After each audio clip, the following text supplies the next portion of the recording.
This is the third in a series of webinars that explore the history of contemporary issues in America. The mission of the Singh Prison Museum has two parts. First, we tell the story of 200 years of history at Sing Sing Prison, one of the most famous institutions in the country. And when we open, it will be one of the only prison museums located next to an operating maximum security facility. Because of our unique location and the commitment of our board, our mission also involves challenging all of us to reimagine the criminal justice system in America and to take action to build a better society. Tonight's program, a discussion of the film True Justice, has several connections to the museum's mission. First, the film focuses on Bryan Stevenson's extraordinary life and his efforts to defend people on death row. For much of its history, Sing Sing Prison was the center for capital punishment. From 1890 to 1963, 606 men and 8 women died in Sing Sing's electric chair, and many of those executions attracted national and international attention and controversy. The film also calls attention to Bryan Stevenson's leadership in creating the Legacy Museum and the National Memorial for Peace and Justice in Montgomery, Alabama. He talks about the importance of proximity, of locating the museum and memorial at the place where history happened.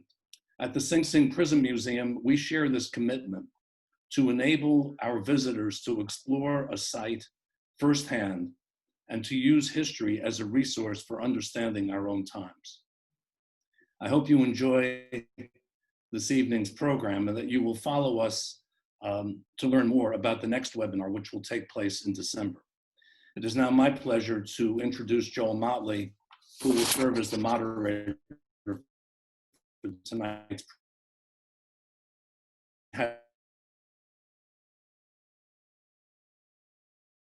member of the Office of Finance of the Federal Home Loan Board, a member of the Council on Foreign Relations, emeritus of the Board of the Human Rights Watch. 5 years, he served as an aide to New York State Senator Daniel Patrick Moynihan. He currently serves on the boards of the Pulitzer Center on Crisis Reporting, Historic Hudson Valley, and the Green Wall Foundation. He is a graduate of Harvard College and Harvard Law School.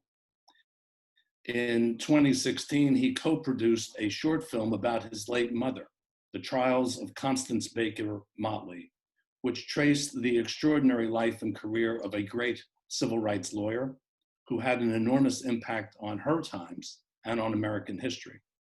Joel Motley, welcome. Thank you, Fred. It's a great honor to be here for a very important occasion.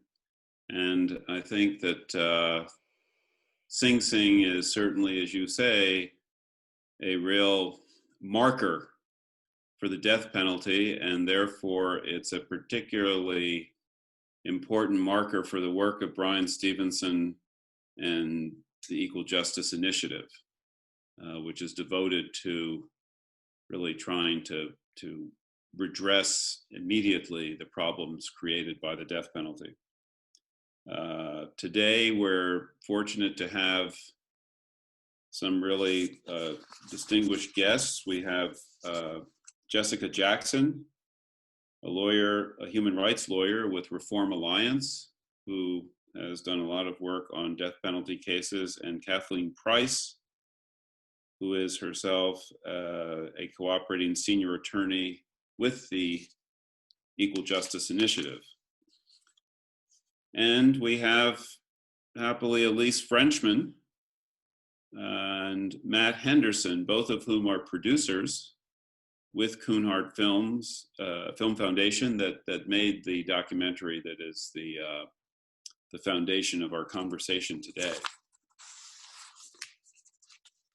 So let's begin, I think, by asking Elise and Matt together what it was like to make the documentary. As Brent said, I made a documentary about my mother, which came out in 2015. It only took me 5 years to make it. It only ran 27 minutes. So my advice to people is usually never try to make a documentary. It's much harder than you can ever imagine. So Elise and Matt, with that introduction, why don't you give us a sense of what it was like to make the film, how it got started, and what the journey was.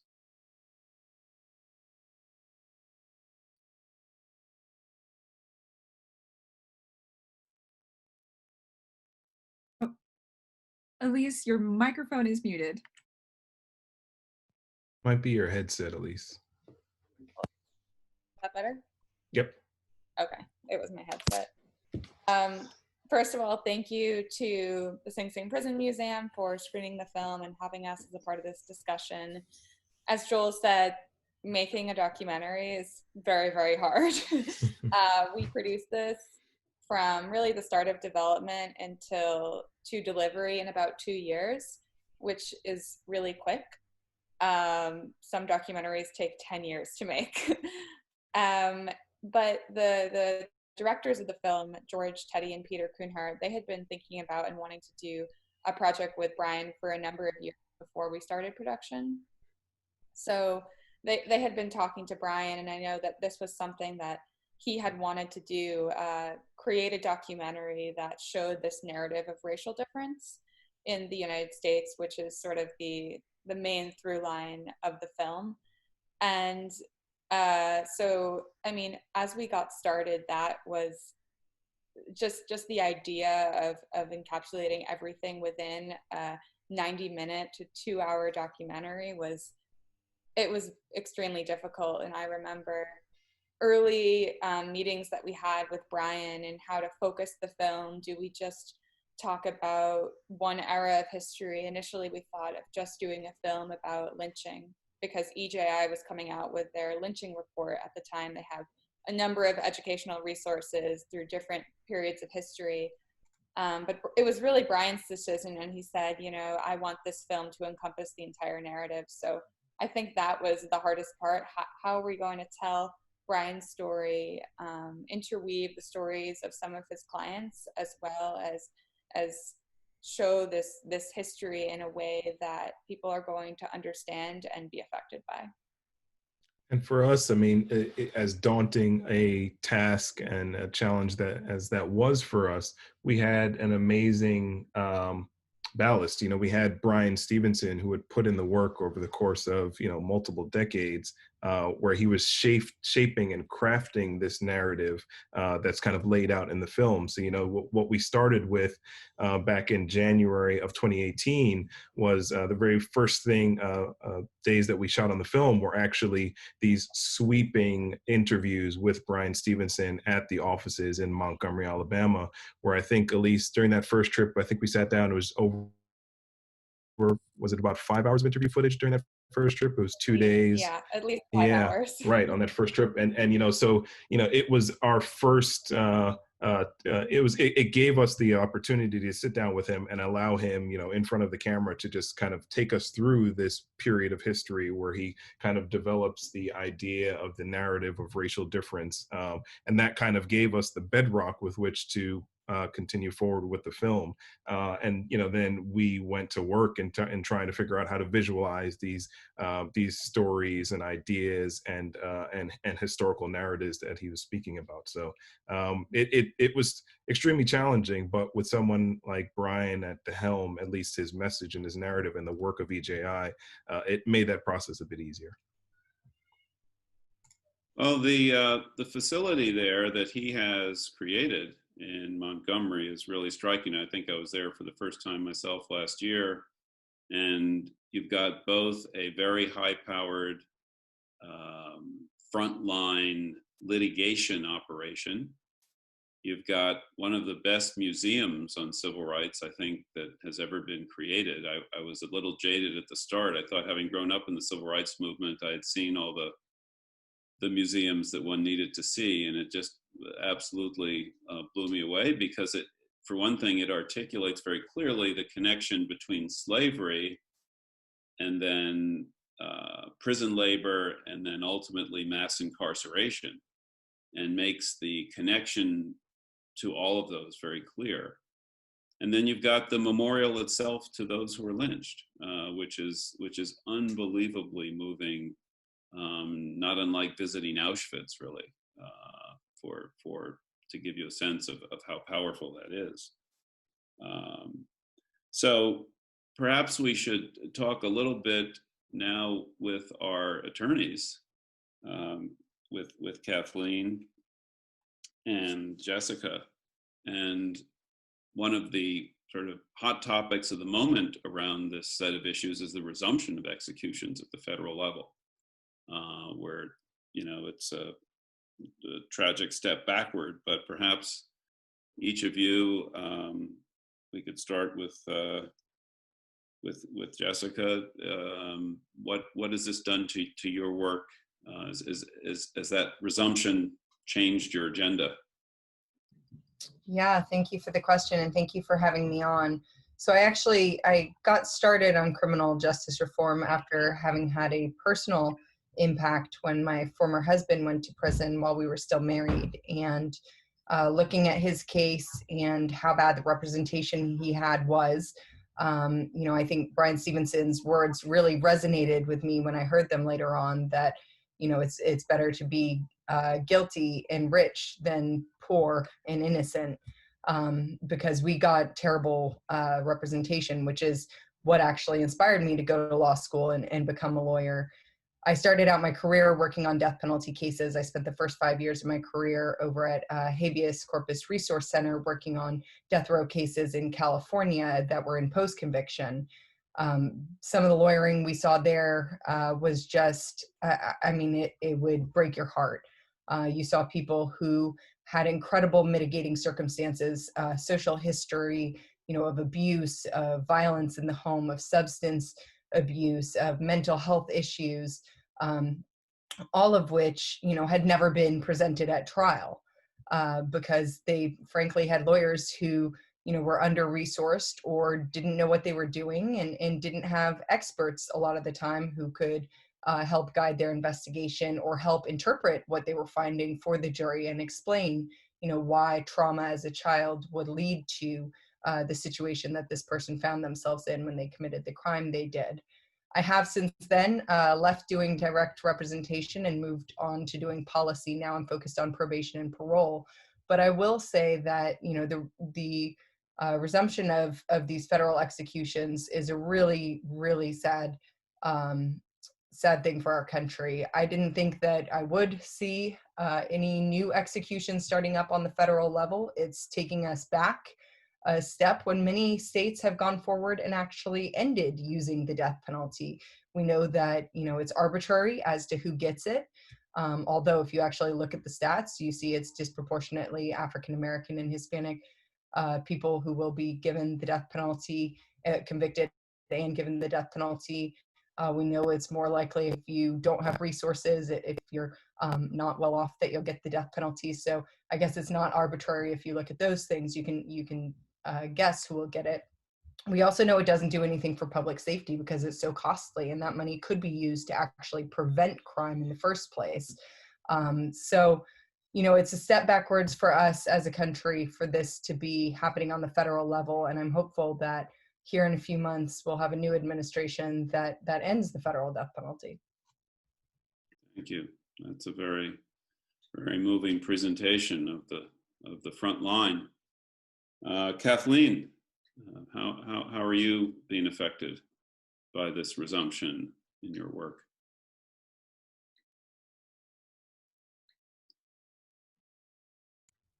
Just unmute yourself, Kathleen. Hello, sorry about that. I was muted. I appreciate you asking how I'm being affected. But I think before I answer that, I'm going to speak to how I think our nation is being affected. I appreciate you raising the resumption of federal executions. They're rare.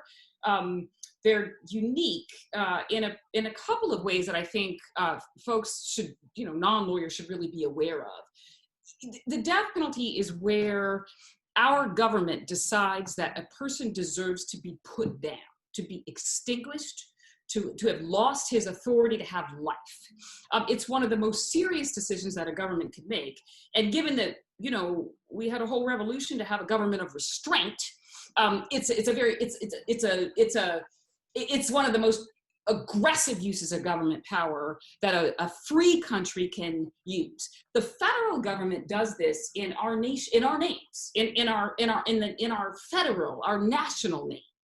And that is really different from what a state does, in the sense that, you know, there's this notion that local values should drive local politics. And, you know, I think we're going to talk over the course of the next hour about the ways in which, you know, the death penalty is misguided and inappropriate given the rest of our nation's history.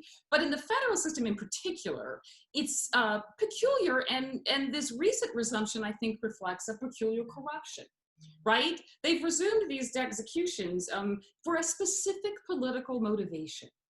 And that's even more repulsive. So I'd say I do, in addition to my longtime work with the Equal Justice Initiative, I do consulting work and federal representation in federal death cases. So it's affected me directly. I knew most of the men that have been executed thus far and have consulted in different capacities on a few of those cases. And I will say it's unnerving. So you asked me, how is it affecting me? It's definitely, you know, I'm they don't talk this way anymore, but when I was a young person, the kids called it shook. It's definitely, you know, I remember the first federal execution went from the time that I became a lawyer. I think that was 2001, 2002. And I remember when the Oklahoma City bombing happened, and Mr. McVeigh I remember when Mr. McVeigh was executed. But for the federal government to sort of mow people down, boom, boom, boom, boom, boom, is really a real shift in government position and in federal government authority. So it's I think something that we should all be shook by. Yes, yes. And as I guess I remember particularly reading Bryan's book, Just Mercy, when he talked about first working on these cases and how overwhelmed he felt by each individual case, each individual situation, almost to the point where I think he felt, but as you read it, you wonder, how could anyone even get up and go to work the next day in the face of this much tragedy and trauma around one individual, let alone if you had a caseload of many people. What's it like? I'm going to ask you first, Kathleen, but then, and Jessica talked a little bit about this in terms of her own evolution. But give us a sense of, do you and Bryan and your colleagues, do you practice steeling yourselves personally in order to not be overwhelmed by the grief and the trauma in order to do the work, or does that change? Stealing yourself, I think, is not. I encourage, and you know, I sort of work with young lawyers quite a bit and law students, and I discourage the stealing approach because that makes you brittle. Right? The competency that you want is true emotional health. Like, you want to be able to feel the sorrow and recover. So I think I do think that effective solidarity with this community, right? You know, lawyering is its own particular thing, but if you want to stand with the community of people who are confronting the death penalty or mass incarceration, and that's not just the offenders, but that's also families and people who are yoked, whose lives are yoked to this phenomenon that we faced in the last 40 years. But if you want to stand in solidarity with him in an authentic way, you have to be prepared. You have to be prepared to stand with the suffering, and I think that's it is something that one has to learn how to do. It's a particular kind of emotional maturity, but I think it's not a burden. It's actually kind of an honor. I feel like I first came to EJI when I was 23 years old, right? Mhm. I certainly thought I was an adult, but I was not. Mm-hmm. I mean, but that's not the topic of this subject. But I feel like I grew up with Bryan. You know what I mean? And I sort of grew up with I mean, you all know Bryan, like he's a really strong leader, but he's also a really strong model of how to sort of be in such a terrible time. And I'm very grateful for that. So I think that's, it's stealing is, I get the analogy, but it is more sort of learning a maturity. Now, to break down to particulars, I do think, people have to learn how to take care of themselves. Like, you know what I mean? You do have to, it took me a long time to realize, I really have to sleep every night in order for me who I need to be supporting. This is a small example. Right. You do have to be mindful of the ways in which, you just need to know what you need and make sure that you're getting it. So would it be right to say that what many of us would perceive as the tragic energy, the horror, the fright, you're able to find ways to transform that into motivation, to positive energy for you to carry on the work? Because as you say, you can't cut yourself away from and put a steel cage around your soul and your heart. You're there, and proximity, I guess, is the word Bryan keeps using, that you have to be close to these actual people and their families. And so I guess you are saying perhaps that you find ways to take what many of us would just be crushed by and have it energize your work. Is that fair? I mean, and maybe Jessica has a different experience. I didn't have to do something to find a way to do that. It is, I am very interested in the actual human story, and quite frankly, proximity, there are layers to that. So you need to be proximate in order to be, again, true solidarity does require proximity. But technically in the death penalty work, part of what you are literally, just the function of your role as a lawyer is to learn a person's true story and to be able to tell that story in a way that gives voice to the lived experience of it. So you have to be proximate, you have to show up for the client where his life was dark or where things went wrong. And that's a technical proximity.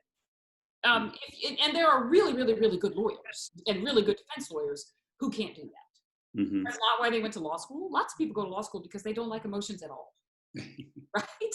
They like the mechanics and they're joisting and they do that kind of lawyering. And that there's a type of case that's very, very powerful, mm-hmm. but that's not death cases. Death cases is a human narrative, and it's often a really traumatic narrative. I'm sorry, my time is up. That's great. And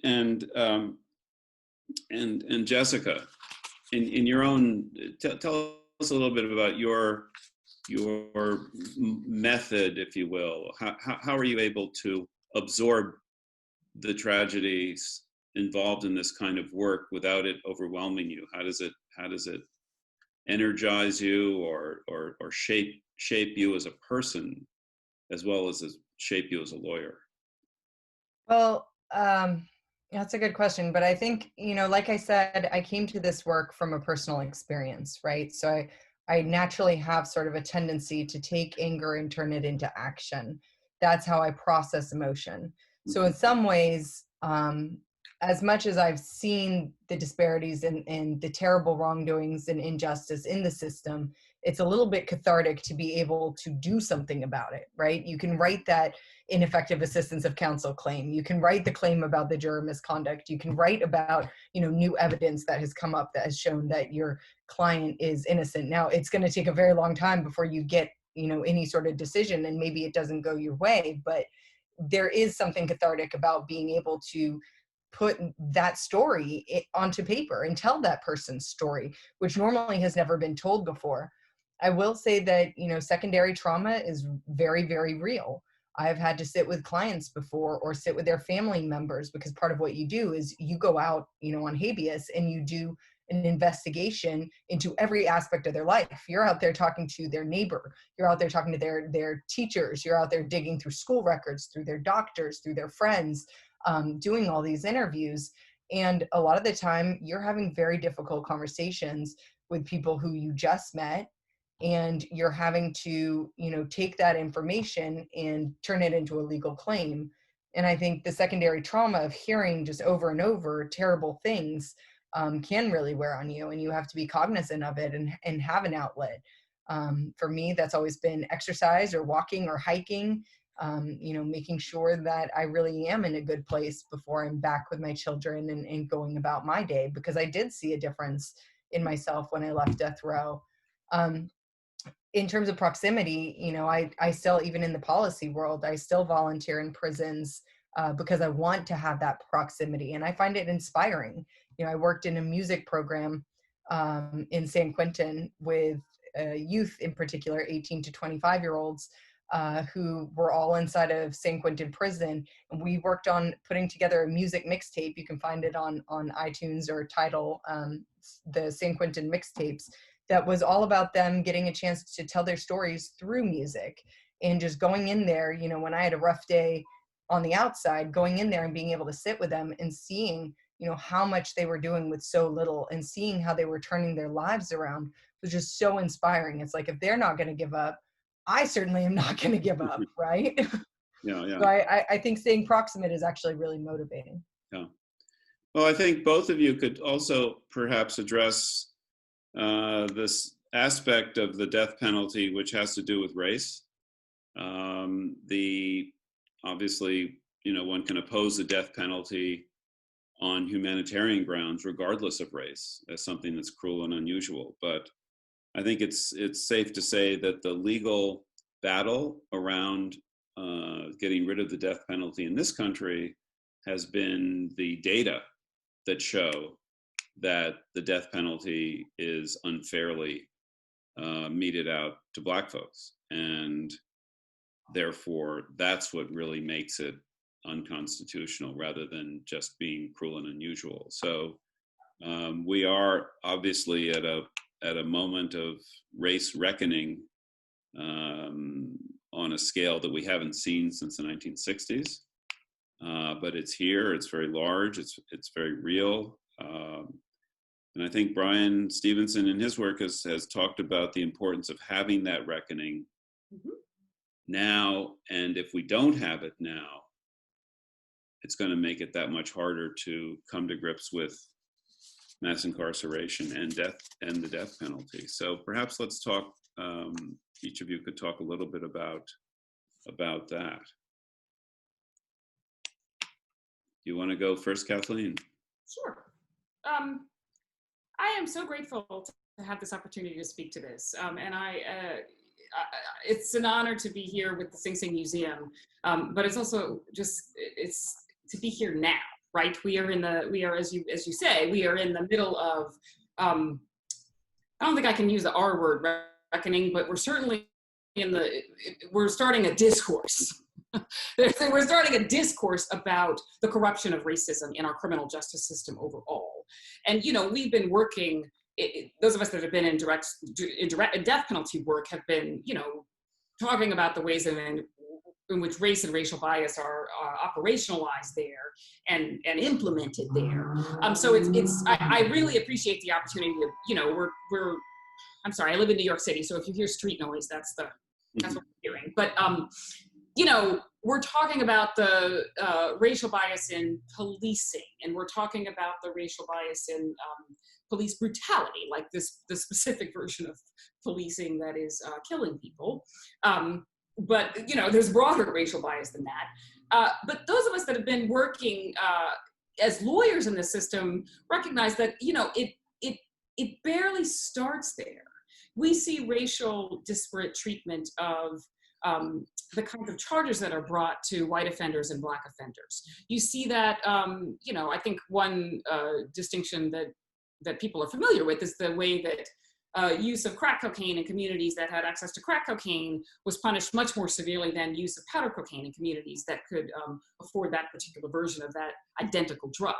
And it's, just the way we treat marijuana, or the way we treat drugs that people in the suburbs do in their personal bedrooms, versus the way we treat open air drug use in urban dense places. Charging distinctions. We see that in the kinds of sentencing programs or sentencing schemes that are given to different types of offenders. In the death penalty, just to sort of bring it back to that particular place, and again, I'd like to sort of reiterate where I started, which is, we need to understand that the death penalty is one of the most aggressive government things that can be done in our names, in service of a notion of justice. And there we see just, this is a really, really sophisticated clinical term, mind-boggling disparities on the basis of race. And it's true that Black offenders or non-white offenders are much more likely to get the death penalty for the same types of crimes that white offenders get. But where you see the skew most dramatically is in the race of the victim. So cases where the victims are white are treated as much, much, much more there are cases where the death penalty is much more often sought and given than cases where the offenders are white. And, I'll just give one example. Texas is a state that has a lot of executions. It's a very heavy use of the death penalty, has a very heavy use of the death penalty. Texas has had over 1,500 executions since the resumption of its death penalty. And out of those, I think it's almost 1,600 executions. And out of those 1,600 executions, 6 of those cases have involved victims who were not white. 6. Mm. And that's a very, very stark example, but we see that pattern, that particular skew, everywhere we look. Literally every death penalty that has been examined by highly sophisticated statistical analysis has revealed that type of racial bias in the use of the death penalty. And that reflects what Bryan is talking about, is the sort of larger overarching scheme of whose lives we value. Mm-hmm, mm-hmm. And how we distinguish value. And that is anathema to a constitution that purports to equal protection of the law. There's nothing about the fact that a victim is white that should make it a worse crime that person was killed by homicide. Mm-hmm. It's terrible whenever it happens. Black communities are suffused with violence.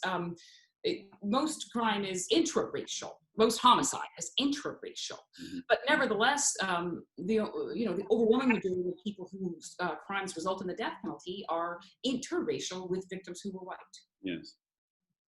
And Jessica, what's your view of the relationship between race and death penalty? How has that affected your work? Yeah, I mean, I'll say, there's a couple of ways. One, we know that statistically looking, if you're Black or if you're Latino, you're much more likely to get the death penalty. In 2019, the Death Penalty Information Center, which, by the way, if you guys are interested in stats and information on death penalty, is a great resource. In 2019, they looked and said that out of the 2,656 death row people on death row, 42% of them were white. Meanwhile, 41.6% were Black. Which shows how disproportionate it is that Black people end up on death row. I think 57.8% of the people on death row in 2019 were not white. So looking at society at large, at our demographics, you can see there's a huge disproportion. We also know that this is an issue that's had to be addressed with the race of jurors.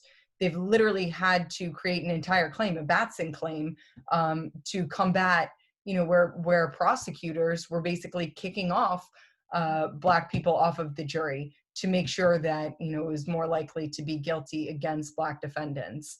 We've seen recently a case, Curtis Flowers, got overturned because of this issue. When I was a law student, I had the pleasure of interning one summer down at the Southern Center for Human Rights. And in one of the cases I worked on, I had to go through the record and pull all the jury questionnaires because the prosecutor had literally highlighted all of the people who were Black and written a memo to his investigator saying, find a reason to kick them off of the jury to get around this law so that we can, have an all-white jury because they're more likely to convict this Black defendant. So I think there's a lot of places in the system that perpetuate the disproportionate impact of this on minorities.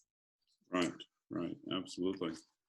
Well, the one of the related topics as we look at race and the way we talk about it in regards to the death penalty, but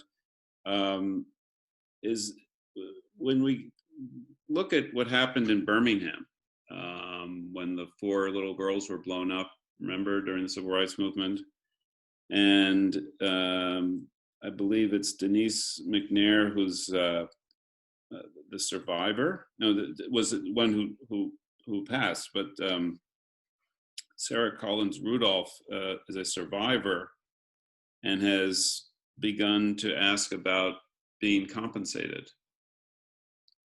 for having suffered through that bombing. So truth and reconciliation is something that I think Bryan has talked about, but also I think that reparations can be called a part of that. I know that makes some people uncomfortable, but we have in the law, we know, at every level, the notion of restoration and restitution, and it's now talked about reparative justice and so forth. So I think perhaps we could take a minute to consider that because it clearly is related to the history that the Legacy Museum that is in Montgomery has put together, that shows that everything we've talked about in terms of the death penalty has deep and clear, consistent roots going straight back to slavery and through the penal system that succeeded slavery.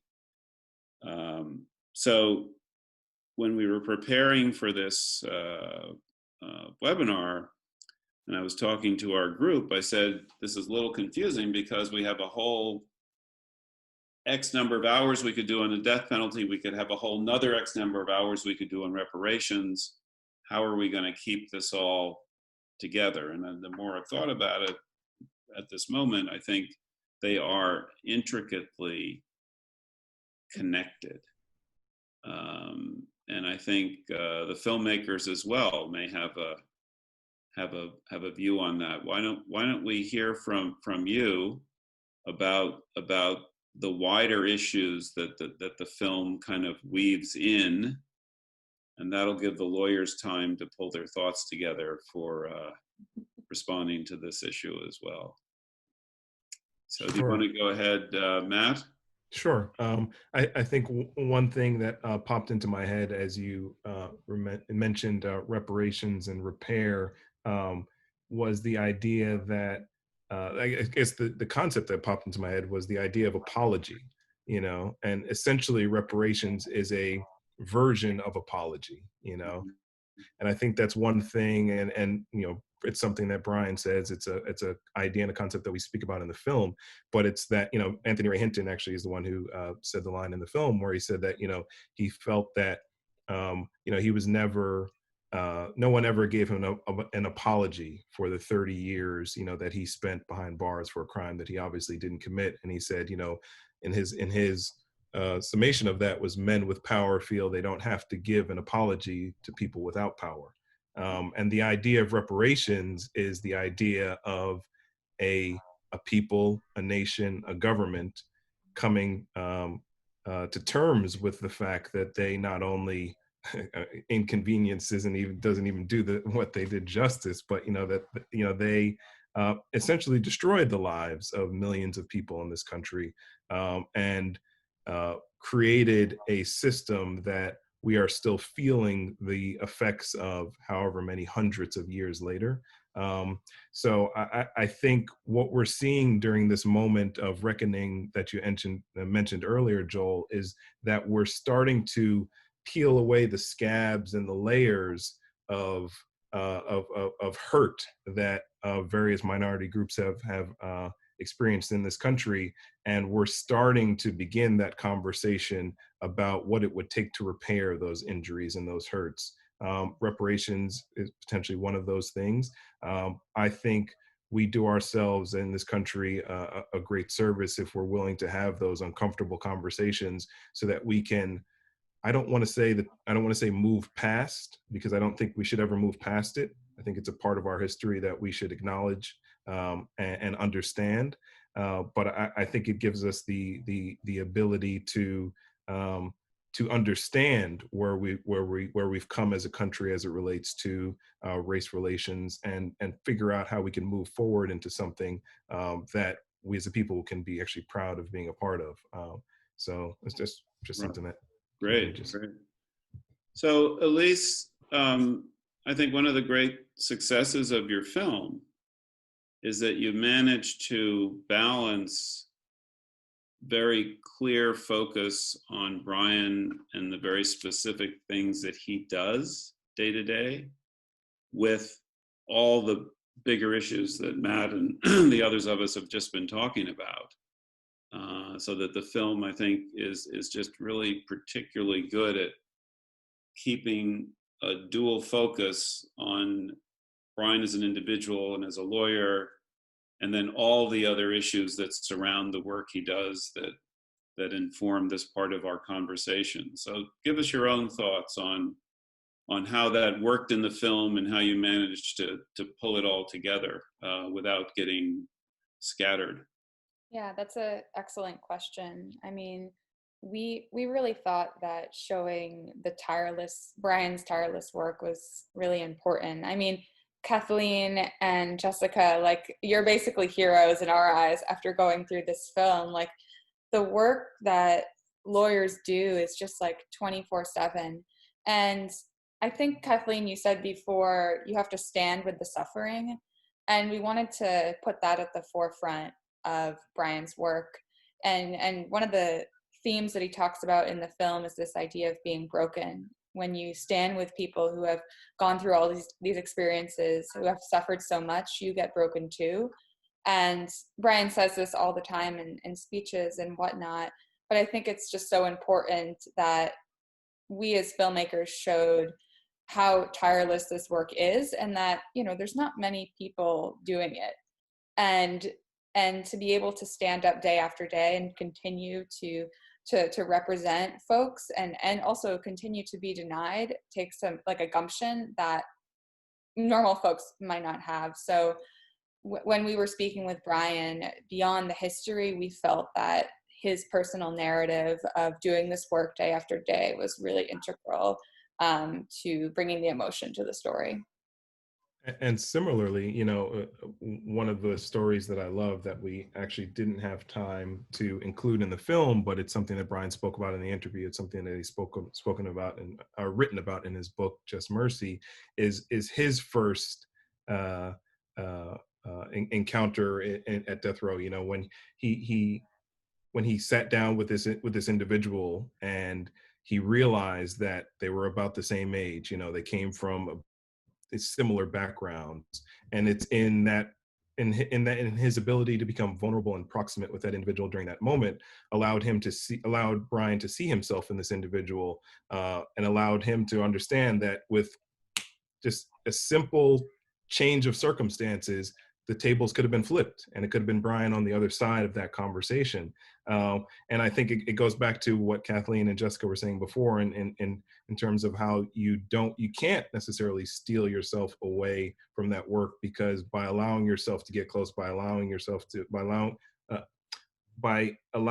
to incorporate your personal experiences, and I'm not a lawyer, so I'm not sure if this is what happens, but when you can pull from personal experiences in moments of vulnerability, I feel like that allows that, in my opinion, it potentially can allow you to become a better and a stronger lawyer, because you have a connection with the person who you're trying to help. You know, it's not someone else, it's not an other, you know, it's not someone who, oh, I can never be in the circumstance before, you know, but I mean, so yeah. That's great. Kathleen, when you spoke earlier about your work, and I was pressing you on stealing your emotions from the work,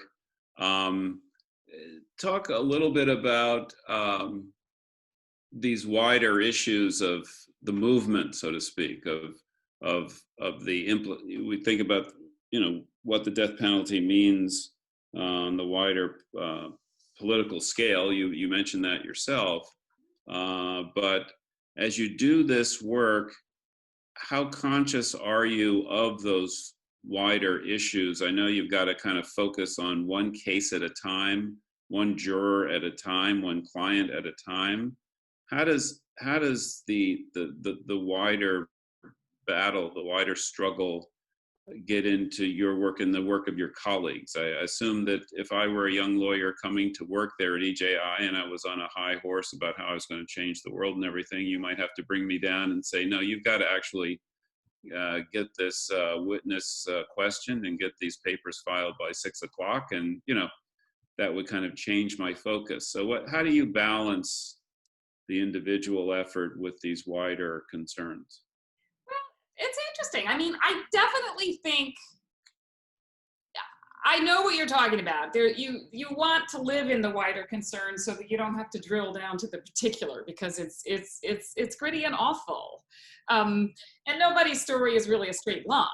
That's, you know, and that's, you know, that's the thing. That's the difference between truth and the novel version of Just Mercy is it just, you know, the truth is actually pretty messy, and that can be hard to work with. That said, I actually think that awareness of the wider phenomena, one of which is racism, but another one which is really, really important is the zeal to punish.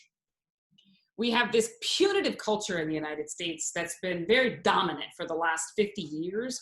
And it's not just this thing where we think if we punish the right people and if we punish them enough, that we'll get what we want out of community. But we also think that we think that punishment is the way to fix society's problems. And that's I think one of the other wider phenomenons that is, you know, that's one of the driving forces behind mass incarceration. And it is, you know, in almost every moment of our technical work on our cases. So I often feel like what I am doing as a death penalty lawyer is I'm trying to help a sentencer or help a juror or help a decision maker just lay that down a little bit so they can see what the options are in this particular situation.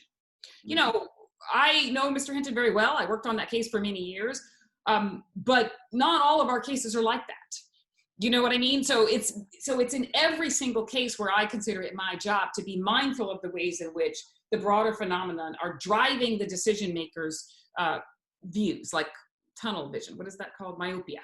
You know, they can't see past the violence, or the violence against the victim of the crime, the original crime.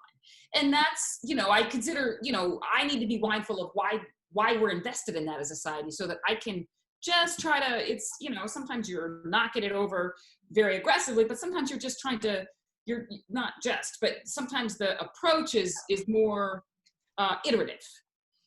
And you're trying to get people to not have to stay there, just move a little bit and get to restorative justice is, I just want to link this to your other theme about the reparations. And it's about the notion that we can restore around this harm, which of course requires an acknowledgement of the dignity on all the sides, the dignity of the person that was harmed.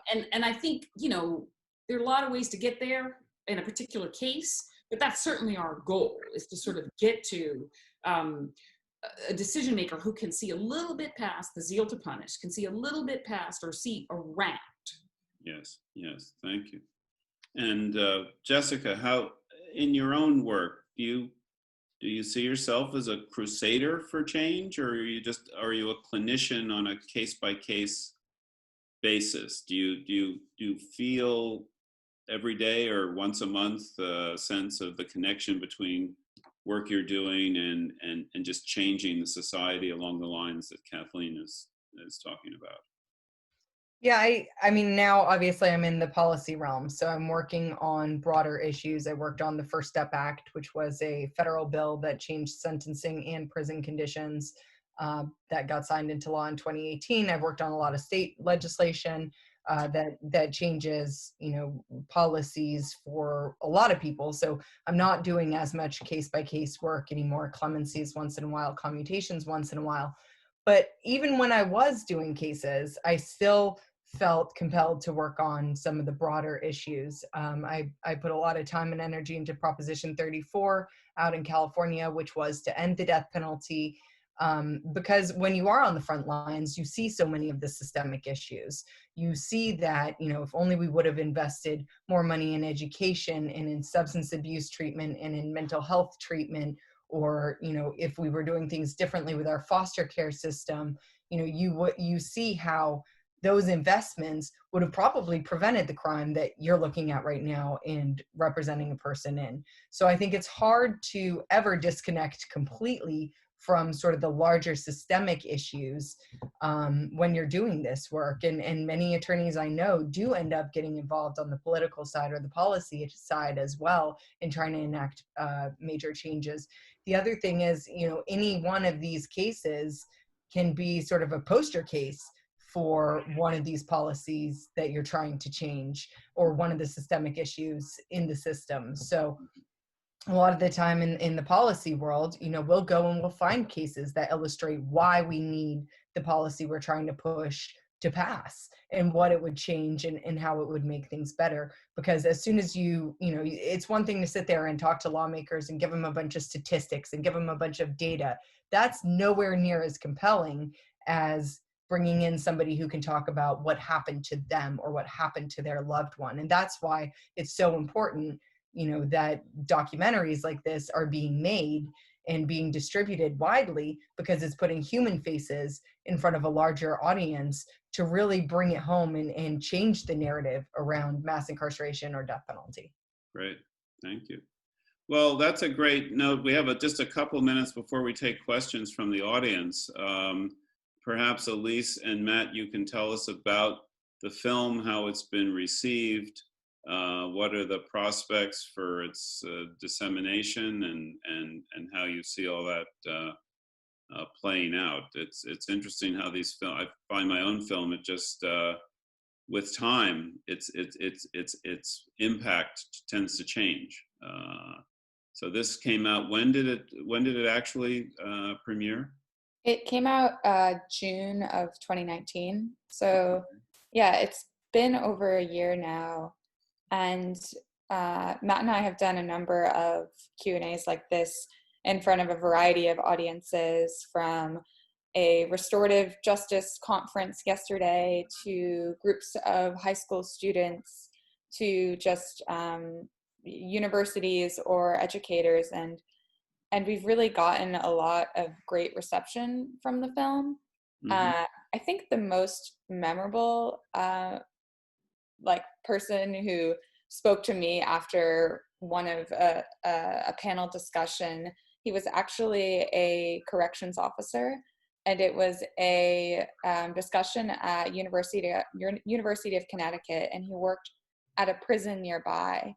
And we were doing the Q&A, and he stood up and he said that he was so moved by the film that he wanted to bring it into the academy where they train corrections officers, because he had worked for about 3 decades in this prison in Connecticut.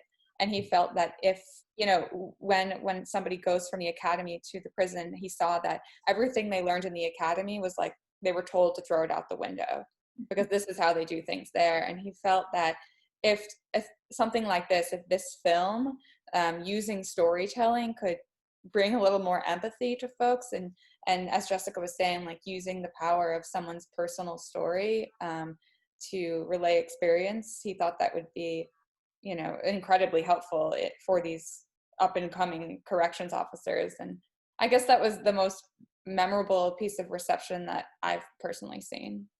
Oh, great. And Matt, what's your view on the film and its progress? Yeah, I mean, one of the things, and it's actually one of the reasons why I came to work with Kunhardt Films almost 3 years ago now, is because they also have a not-for-profit organization called Kunhardt Film Foundation. And so when the film aired in 2019, it aired exclusively on HBO's platform, which is amazing because, you know, your film is put in front of audience around the world, but there are lots of individuals who don't have a subscription to HBO that aren't able to see the content. So what the Kunhardt Film Foundation does is 6 months after the air date, they release the film for free in its entirety on the Kunhardt Film Foundation website. So that has, and it's been pretty much that website just links to a copy of the film on YouTube. So it tremendously opens up the audience and the amount of people that are able to view the film and hopefully spur more conversations like this one. And you know, one of our goals for the film was obviously to try to get it in front of as many eyes as possible to start to change and shift the narrative, but also it's just to have conversations like this. Not always, the conversations don't always need to be in a forum such as this where it's an official event. It could be, you know, your work group, your coworkers, your family. You know, you sit down and watch the film and you sit down and have a discussion about it. And, you know, with the film being released for free in that version, we feel like the impact of it can be that much greater. So that's one of the things that I'm most proud about this film, are the conversations that have started as a result of both the air date, but also its dissemination for free on the Kunhardt Film Foundation platform. Right.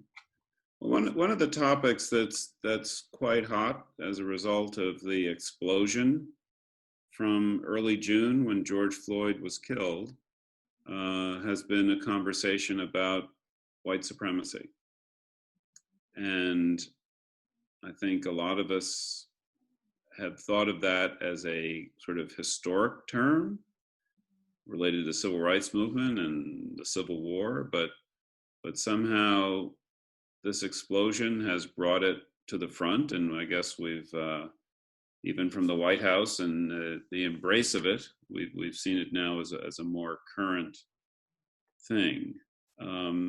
Tell us a little bit about, first, I guess this is asking you again, how is the film relating to some of these wider issues? Does that, I know it's kind of embedded in the EJI DNA, so to speak, but does white supremacy play some role in the film, or is the film really a way of aiding the conversation around this terrible topic?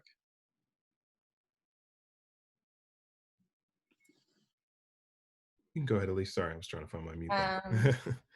Does white supremacy play a role in, I mean, I guess the thesis of the film is presenting this narrative of racial difference, which is essentially the myth of racial hierarchy, as Bryan says. And so it is, I mean, the ideas of white supremacy and how that is embedded through all of our institutions is, I guess, the argument that Bryan is talking about that's being created throughout the film, starting with slavery, going through lynching, to resistance to segregation, and up through mass incarceration. So yeah, I think ideas of white supremacy are inherent within the film, and how you know, this is not something that sort of ended at Reconstruction. It continued, and it looks different,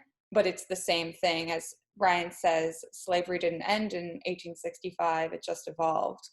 And, you know, ideas of racial hierarchy, they keep changing as our world changes, and implicit biases look different, but at the root, it's the same thing. So how, by confronting our past and understanding that trajectory, how do we use that then to change our future and have hope that those ideas will be able to start rooting out? And I guess that sort of was the main thesis and what we wanted for the through line of the film.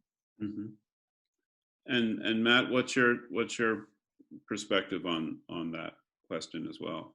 Yeah, I think it ties into what Jessica mentioned earlier is, that, she's not doing as many cases now, but she's more working towards policy, because that's one of the evolutions of white supremacy, where it moved from lynchings in courthouse lawns, where they took that justice inside the courtroom. So I think that's one of the things that we're seeing nowadays, where there has to be more awareness of the policies that exist systemically in our criminal justice system and in our political system as well, that are furthering the ideas of white supremacy. And that's another thing that's starting to come out more as people are educating themselves and becoming more aware through various documentaries and other platforms of how those systems have embedded themselves into that world. So it's, like Elise said, that's one of the messages that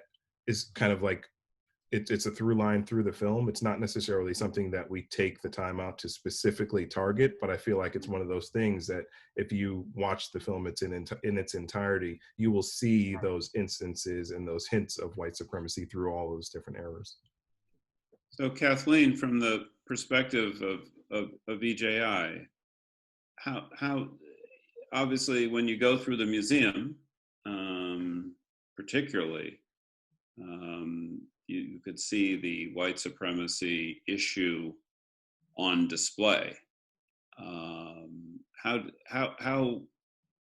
can you talk a little bit about how it resonates in and around EJI and your work? My sense is that it's implicit in everything, but I guess we're in the phase of difficult dialogues these days, and that's a little bit of what we're having tonight. So when I say white supremacy, how does that ricochet around your work, your consciousness of this moment? It's a big question. I mean, I think institutionally, part of our mission is to address the ways in which racial bias and our culture's differential value on different people's lives plays out in our cases, how it appears in their lives before they became swept up into the criminal justice system, and certainly how it plays out in the implementation of what we call the criminal justice system. That's sort of part of our technical work, is to inspect, or as the kids say, interrogate, interrogate on this, and be, really, really rigorous about it, figuring out all the different ways. So, I mean, just a kind of maybe less obvious example, the ways in which intellectual disability, which we used to call mental retardation, how our assessment of that works differently with non-white people than white people, like what we are looking for in terms of adaptive skills, and racial bias in the testing, racial bias in the schooling, what happened to the schools after desegregation, that sort of thing. So, many people think that shunting non-white children into special education was a way to resegregate public schools. Mm-hmm. That's just an example of it. That's a specific example of where racial bias and a history of a racial construct that privileges white experience will play out in a school system, and what it looks like for children who come through that school system, one of whom ends up being your client or my client. So that's just sort of, we do it in our work very, very methodically and meticulously. Culturally, sort of more broadly, I think we also are very, and I don't know that Bryan puts it this way. This is, I think, I definitely think Bryan and I are on the same page around this. But one of the things that we're trying to get people to take on in the public conversation is, what has stopped us from dismantling white supremacy? Mm-hmm. Right? What is in the way of getting shut of this? Because it has endured. I mean, Bryan is not, he's not the first person to say that, slavery didn't end racial bias, or slavery didn't end, it's not that slavery didn't end white supremacy, it's that slavery didn't end the country's investment in white supremacy, right? Mm-hmm. We still have a structure that does value white lives differently than it values non-white lives. or values white experience differently than non-white experience. If you would, walk through the museum and just flip the script, right? All of the black faces in that museum were white, and all of the white faces in that museum were non-white. What would that say to you about this? It's just, it's stunning. And I think that surfaces or puts into light what it is we're really doing here. Like and why are we doing it? Yeah. And I think when we need to take that on in the course of really dismantling, it is a radical investigation. It's a radical commitment. We're up to it. Mm-hmm. Right? We wouldn't have the new world if we weren't up to it, but we need to do it. And we haven't. It's not, you can't paper over it with compensation and monetary reparations, and you definitely can't paper over it with some milquetoast legislation. Yeah. We talked earlier about the resumption of executions at the federal level, and Lord knows what will become of the Supreme Court after a new justice on the right is installed, which looks like it's about to happen. And I guess my question is,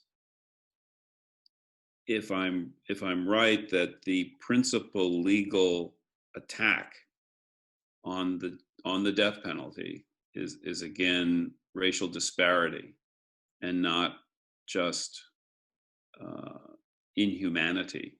Mm-hmm. With the death penalty having been resumed at the federal level, with a Supreme Court that looks like could be on the hard right for the next 30 years. Mm-hmm. Does that in and of itself, our inability to dismantle and stop the death penalty, that's going to hinder the recognition around white supremacy, isn't it? I mean, I think maybe I'm... Well, it's not. I mean, even the court we have, our current court doesn't dispute that race has no place in the determination of who deserves to live and who deserves to die. Right. And they said that as recently as 2 years ago. I mean, they said it very loudly. And so the question is, what quantum of proof is persuasive? But the principle holds. I practiced in Alabama exclusively for years and years and years and years and years. And so I feel like I was forged in hostile courts, like really, and I trained in Mississippi, like but I think hostile courts I don't dispute that they're hostile. But I do think we still have tools to work with, and we still have education to do with our countrymen, our neighbors, about what those principles mean. Mm-hmm. And that's hard work. That's not, it's not rocket science, but it does require an investment in a kind of community to be in. That's a different kind of proximity, right? Yeah. Different kind of proximity, but it's gonna require that. I don't, I think that, and I also, generally, slowly, the country is moving. We are in a time of disruption, but we are moving. And so I remain hopeful. It's hard work. I wish it wasn't as hard. Mm-hmm. I don't think I thought it was going to be like this. I don't even have vocabulary. I didn't know it was going to, we were going to be having these crazy conversations with but it's we're, we have to keep moving, and we are moving. So Jessica, from the policy perch that you're on, where's the hope? What policy initiatives do you see most likely to get traction in the foreseeable future? Is the death penalty one? Are you exclusively involved in death penalty at the policy level, or are you in wider criminal justice inequity issues? Yeah, so my focus is really wider. It's criminal justice.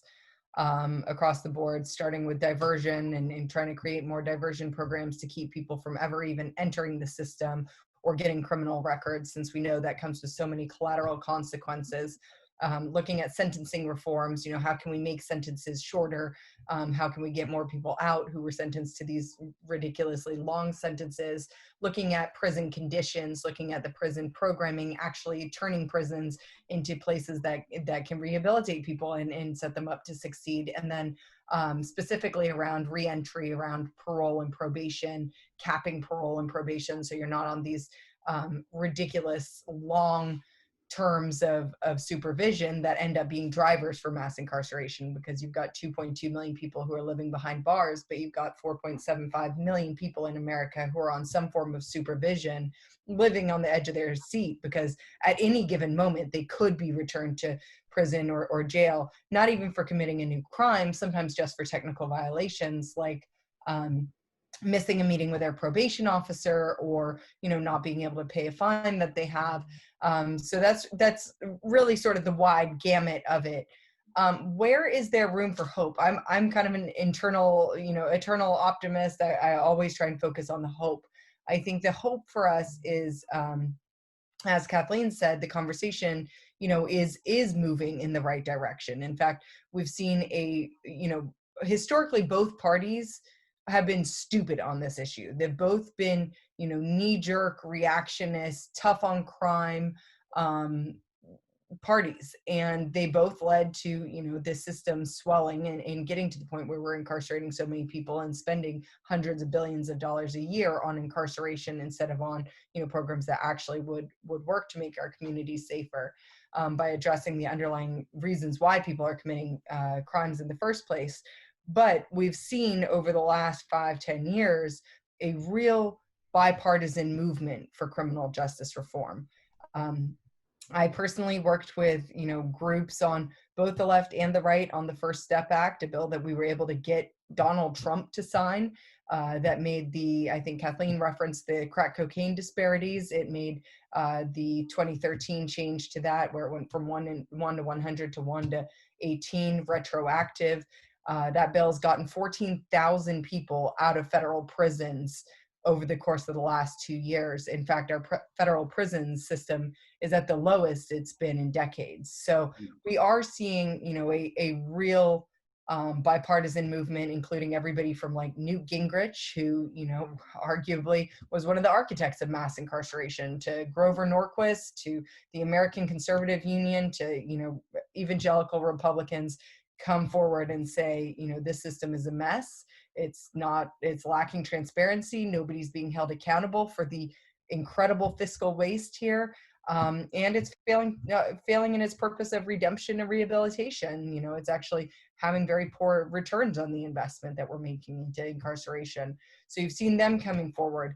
Are they everything we want right now? Are they, in lockstep with me? No.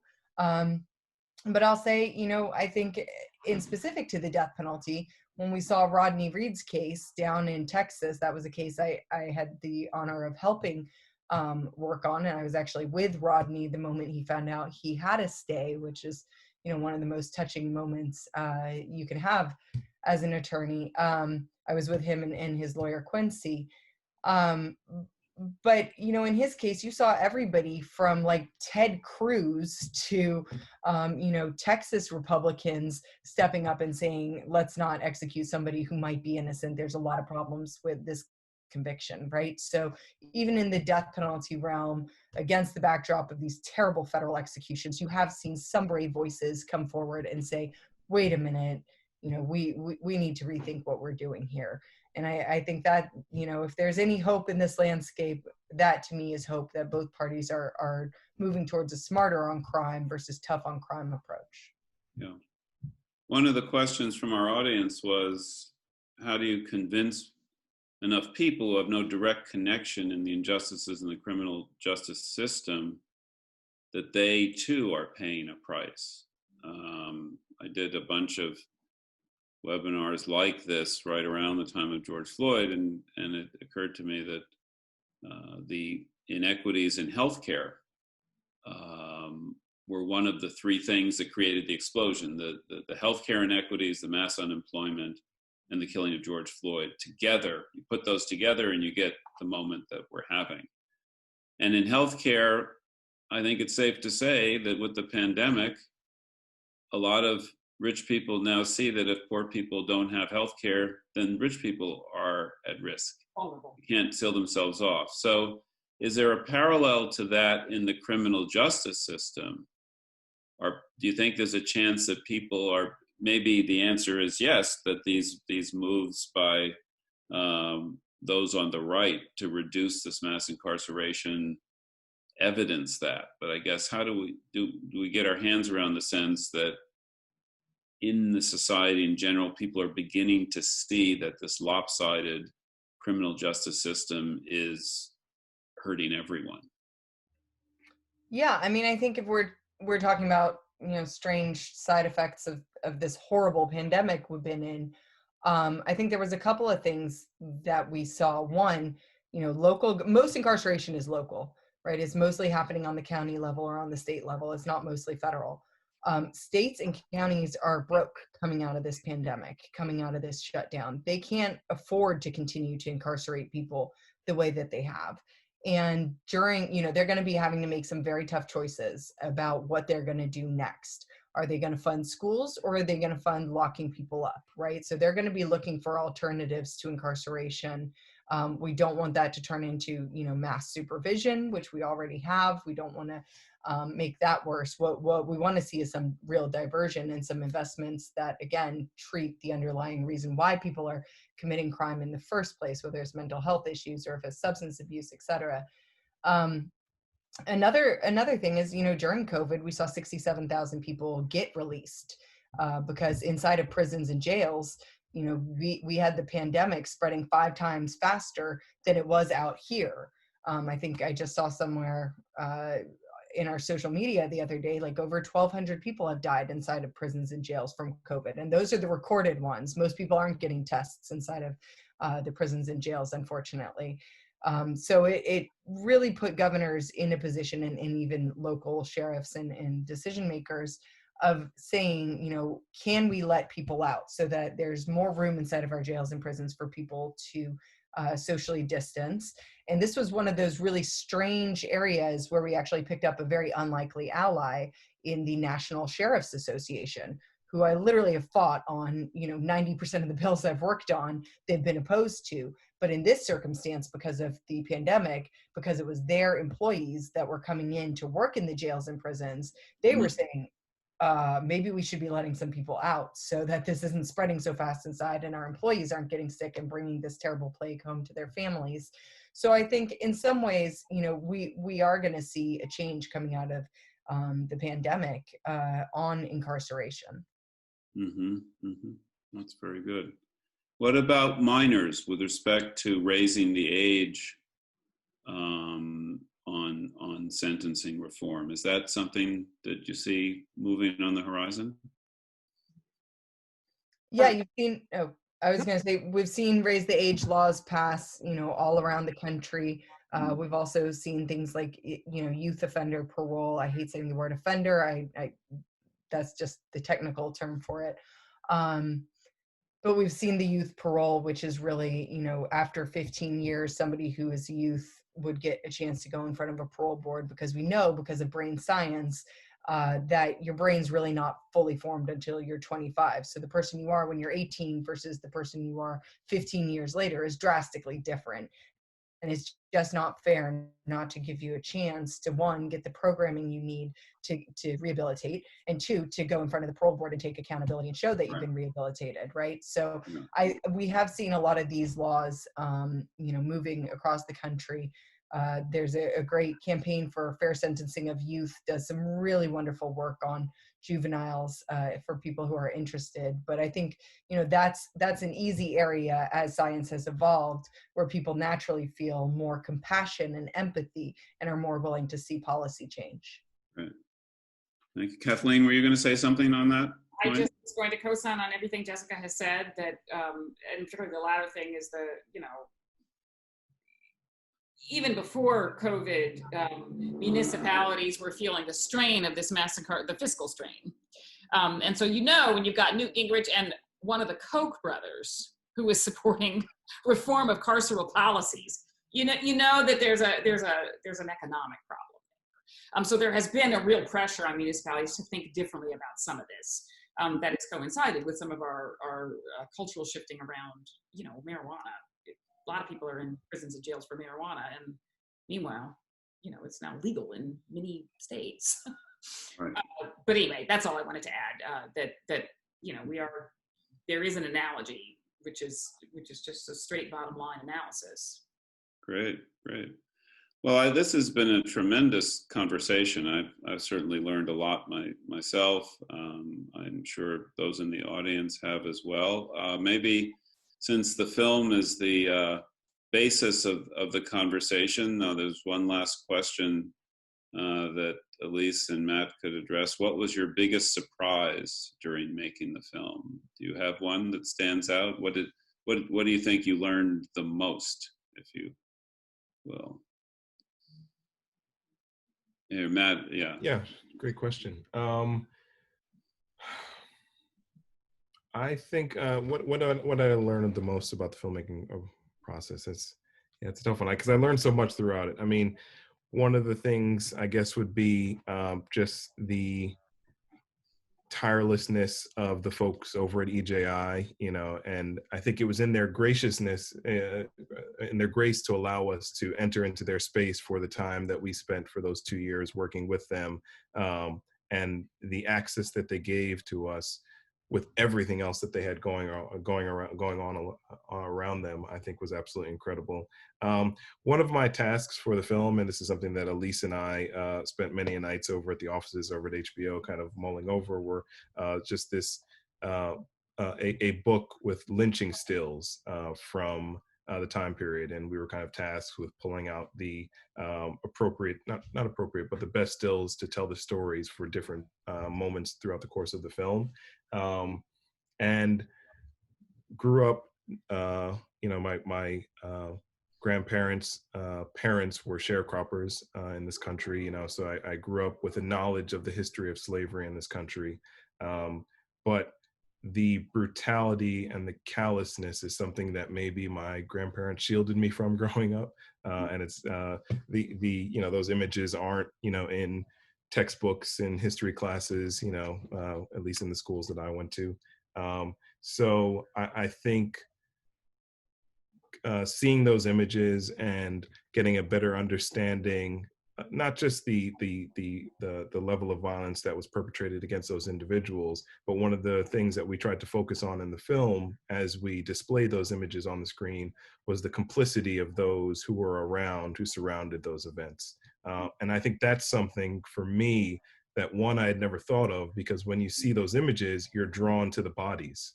Obviously you see in some cases, the 5, 10, 15, 100, thousands of people that were surrounding these events. And that registered, of course, but until working on the film, and hearing Bryan talk about the complicity of those around, whether you agreed with what was happening or not, your presence gives it credence, Right. So I think for me, that was one of the things that I learned working on this film. Thank you. How about you, Elise? Anything you want to close us out on? Yeah, I mean, my favorite Bryan quote is, "Each of us is more than the worst thing we've ever done." And I mean, it's just going through the process of this film, and meeting some of Bryan's clients and hearing their stories, there's sort of a shift in perspective. I recognize that you enter into a situation and everybody you meet, take them as a human, because everyone has the power for redemption. And over the course of the film, I sort of realized it was one of the second feature documentaries I've worked on. And personally, I realized that I want to take more action. And I started to volunteer with incarcerated people, and having that shift in perspective of going into these places and just we're all people here, now let's learn about each other. I don't know, it personally transformed the way that I'm acting, and then also looking at myself and what implicit biases that I have. It was just, I mean, the whole thing was transformative, but that quote is like my life mantra now. So Very good. I will Very leave good. with that. Well, thank you. Thank you. Say, Joel. Thank you all. Brent, please close this Yeah, out. first I want to thank everybody very much for this wonderful panel. Just amazing. So many insights. I just have to put Joel on the spot for 1 second and ask you, Joel, in watching this film and thinking about all of these issues, did you think about any comparisons with your mother's career, comparing her journey with Bryan Stevenson or any of the other people who are featured here? Because she had quite an impact in her time. Oh, she certainly did. Thank you for mentioning that. There is a continuum of a journey of lawyers through the South. My mother and Thurgood Marshall and Bob Carter, I guess, were the principal pioneers on that journey, guided by Thurgood's law teacher, Charles Hamilton Houston, who designed the whole legal strategy around Brown versus the Board of Education and really changing the legal landscape in the country. The experiences that my mother had as a lawyer were generally not involved with the death penalty, but they were involved with a much more, if you can imagine, hostile court system and society in the South. But she latched on to the law as a way of improving the society, of bringing justice. She picked that up, before going to law school, but really latched onto it in law school and went to work with Thurgood to make it happen, and just never slowed up. It's really quite a story. So I think that Kathleen and Jessica, as lawyers, are carrying that tradition on quite masterfully. And thank you, Elise and Matt, for your work on the film. Well, thank you again, all of you. I want to also thank our producers, Victoria Gonzalez and Nicole Hamilton, and our whole board of the Sing Sing Prison Museum. Please follow us, and we'll have more information about our next webinar, which will be in December. Thank you, and good night. Thank you. Good night. Thank you.